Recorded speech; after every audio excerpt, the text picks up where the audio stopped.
Dr. Christina Parks. I received my PhD in cellular and molecular biology right here in the state of Michigan from University of Michigan Medical School. And so I'm very well versed in the science of both these mRNA gene therapy vaccines, this kind of technology, as well as what a vaccine is designed to do in the body, what it can do, what it can't do, and the fact that this is extremely complex science that has been oversimplified in the media to basically take away our freedom of choice. What I want to address today in this limited time is the fact that vaccine requirements and mandates are based on the faulty assumption that the vaccines in question prevent transmission of the pathogen, right? Does the vaccine for DTaP prevent transmission? No. Does the vaccine for flu prevent transmission? No. Do the vaccines for COVID prevent transmission? No. In fact, they were never designed to do that. All right, so you're asking, what about this 95% effectiveness? If you look at those clinical trials, they do not say that they prevent transmission. They expressly say that they're measuring whether they attenuate symptoms. So they're 95% effective based on their clinical trials at attenuating symptoms for the first variant, which is essentially gone in our population. Right now, the predominant variant is the Delta, and CDC Director Walensky basically said that these vaccines have no ability to prevent infection by and transmission of the Delta variant.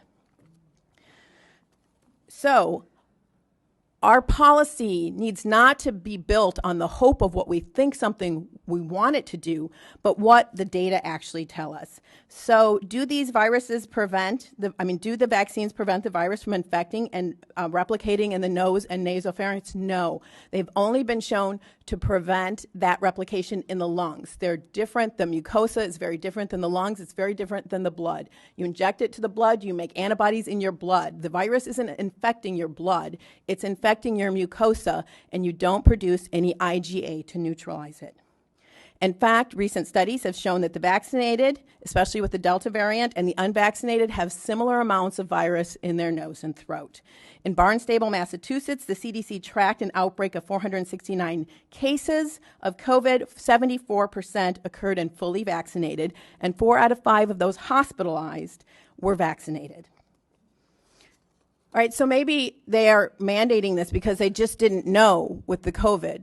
And so my main complaint is with our health agencies and the CDC, who basically know better and are misleading the public.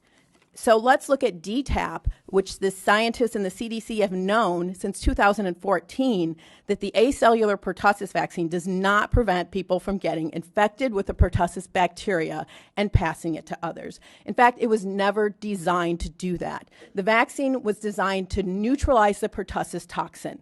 Pertussis, we know it as whooping cough. It can be fatal for children under 6 months. So neutralizing this toxin saves lives, all right? I'm not going to debate that.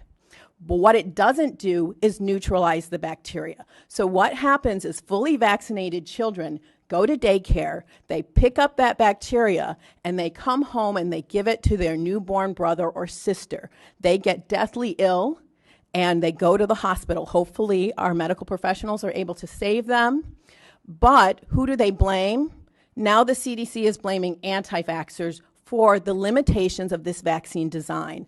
I suggest that they be transparent and tell parents that although it is preventing severe disease in their children, it is not preventing transmission because we have created a whole class of asymptomatic pertussis carriers who are increasing the disease. Now, the old DTP vaccine that many of you who are my age or older got did prevent transmission. When we switched to the safer acellular version, they knew that it was never designed to prevent transmission. It was safer, it had less adverse events, but pertussis cases have gone through the roof. There's a resurgence in pertussis because of the design of the vaccine, and the vaccinologists know this. They're trying to address it, and so we cannot mandate that something that does not prevent transmission.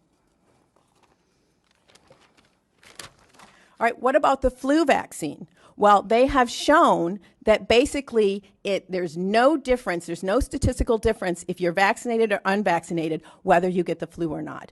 But it's even worse because although that first year it is somewhat effective, it's about 65% effective at preventing symptoms in you, after that it actually has negative efficacy. And I want to address